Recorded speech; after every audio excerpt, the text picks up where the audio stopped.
All right, guys. So a lot of us have probably heard about virtual assistants and how they can help you a ton and save you a bunch of time for super cheap. But not all of us have used them. So I was kind of a big proponent of doing everything myself for much longer than I should have.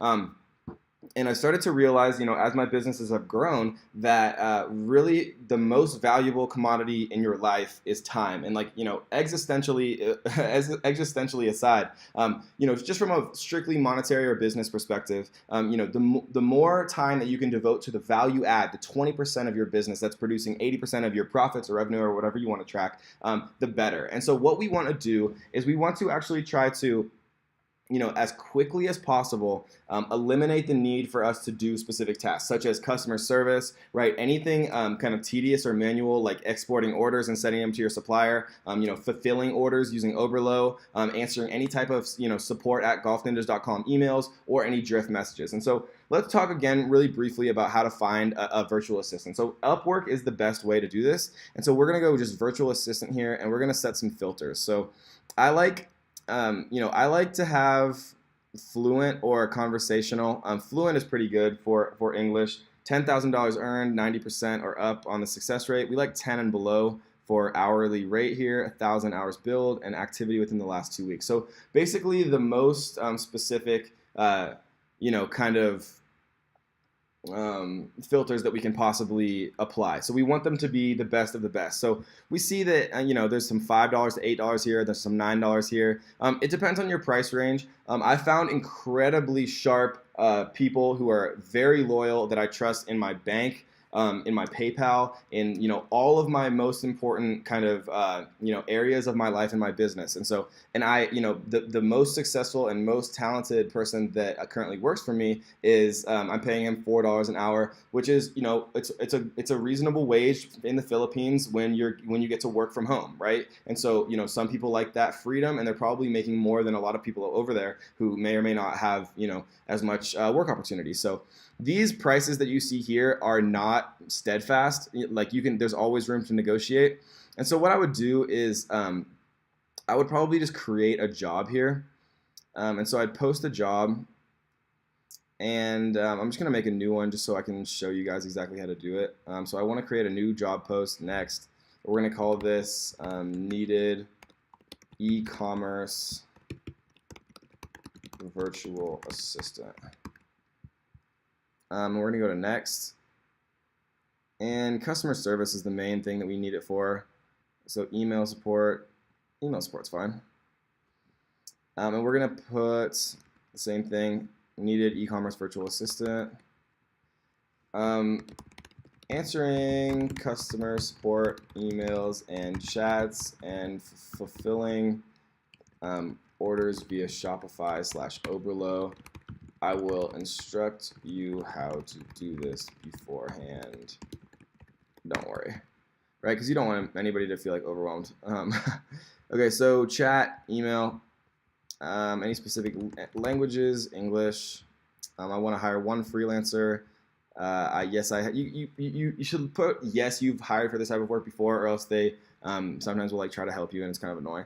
Do you want freelancers within your country to see and submit proposals? Only freelancers in the USA can apply? No. So we're absolutely not going to check only freelancers in the USA can apply here. The start date we're going to put as just today or tomorrow, I guess. Customer service, customer support, email handling, chat support, administrative support, virtual assistant. So we can put all of these. Pay by the hour. We're going to do entry level just because there's really no reason, in my opinion, to be paying more than between $3 and $5 an hour. There's a big difference in the type of quality that you're going to get in that specific range too. So I like to find virtual assistants that I negotiate nicely and quickly from maybe 5 or 6 down to $4 an hour, and I'll tell them if things work out, we can quickly raise that to 5. And I actually mean that. It's not like a scarcity tactic or anything like that. And so look for people who are in the $6, $7, $8, $9 range. Negotiate down to 4 and tell them that you're looking for someone kind of for the long term, and that you can quickly raise their hourly rate once they've proven that they can actually give the type of quality that you want from a virtual assistant perspective. So more than 6 months we expect it to last. we don't know the hours. If you put one of these, it's going to give you a lot or a little application. So just put you don't know here. Um, Freelancers using Upwork and public search engines can find this. And no, we don't have any preferred freelancers. Something that I like to do here is since these people apply to so many different jobs, a lot of times they don't even read what you actually write. And so I'll write here, please respond with the word Zelda if you've read my requirements. Because a lot of times, like it tells a lot about the virtual assistant, right? If you do you want somebody working for you that actually reads things and actually like takes time to do stuff, or do you want somebody who just applies to a million different jobs that doesn't even care, what they get? So just put something super simple like this. We don't require a cover letter; that's ridiculous. And we're just going to post this job. And so once we post this job, we're going to get a lot of different people who are going to apply to it. And you can in your jobs, you just go to all job postings and you can see them.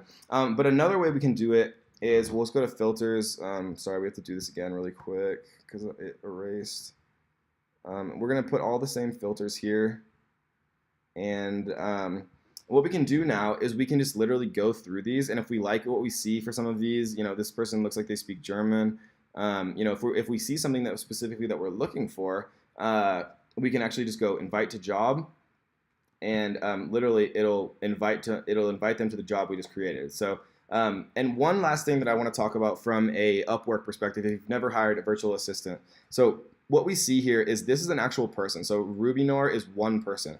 We see Quick Quality Solutions is what's known as an agency. So this is like a virtual assistant agency where there's like 50 or 100 or 500, you have no idea, people all working in kind of one building that are run by varying tiers. Like there's management levels within the virtual assistants. For virtual assistants, I like much more personal people. Just because you're going to get somebody who you can actually form more of a real relationship with. With agencies, it's very much so professional, and like you kind of always have the layers of professionalism, and I just have not had a good time with agencies for virtual assistants. If you want to build like a software program or something, agencies are great because they're a little bit more organized with larger projects and things like that. But for virtual assistants, I prefer just single people. And we can actually come here and go to independent freelancers as our last thing, and it'll actually filter out the agency freelancers. So that is how I pick a virtual assistant, guys. Let's talk quickly about what we can use them for. Common tasks. Exporting orders like we were talking about for bulk drop shipping. So we'd come in here, we'd go to orders, and we'd select all of these, export. Our VA would do this, and they'd send it to our supplier. They just go to AliExpress, go to contact the supplier, and send it to them. They can fulfill Oberlo orders. So maybe they're jumping into the Oberlo app, and maybe we have some orders that are pending, and so they can come into the orders tab. And we already fulfilled this one in a past video, but they just press the little fulfill order button, and Oberlo would do the rest. So those are two of the things I use. Obviously, you'd want them to be responding to support emails. So at the beginning, they wouldn't know how to answer a lot of them, and so they'd kind of show you. I add all of my virtual assistants on Facebook because I just prefer to communicate via Facebook Messenger, and so they'll show you the messages at first, and you can start to tell them what the answers are. And then how I do it with my virtual assistants is I formulate a huge Excel file of all the different questions people ask me for Amazon, for Shopify, for all of my different businesses, and they basically have a question and an answer column. And so when they get a certain question and they don't know the answer to it, or they can't Google it easily, I'll answer it, and then they'll record my answer to that question. And then if they ever get that question again, they'll just go back into our master template and be able to actually just quickly grab that answer and give it to the next person who might be asking that.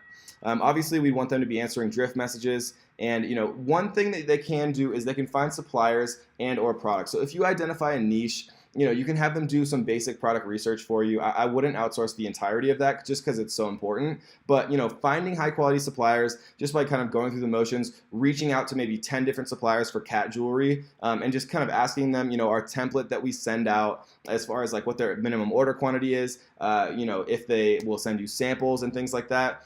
and kind of just aggregating the results for you just to save you some time again. So I do that often, and that is basically what I use virtual assistants for. So trust me when I tell you that $3, $4, or $5 an hour is worth the time it will save you if you're actually proactive and you reinvest that time into your business. So I hope that helped, guys. That is how I use virtual assistants, and we will see you on the next one.